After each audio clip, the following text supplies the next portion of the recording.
একটা বাদামও কিয়ামতের মাঠে আপনাকে জাহান্নামে নিয়ে যেতে পারে। একটা বাদাম, 10 টাকার বাদাম দিয়ে কইয়া যে ঠপ করে মুখে মেরে দিয়েছেন একটা, 20 টাকার ঝালমুড়ি দিয়ে কইতে কইতে 3-4টা মুখে যে দিয়ে দিছেন। এ ভাই আঙ্গুর কত, ঠপ করে একটা ঢুকাই দিছেন। একটা আঙ্গুর আপনাকে আটকে ফেলবে, একটা আঙ্গুর।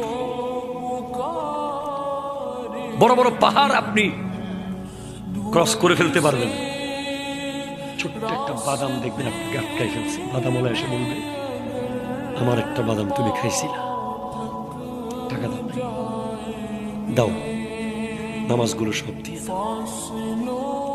So careful. এই প্রজন্মের কাছে তো কোনো বিচারই নাই। মানুষের গাছের পেয়ারা ছিঁড়ে খেয়ে ফেলতেছ, মানুষের গাছের ডাব পেরে খেয়ে ফেলতেছ।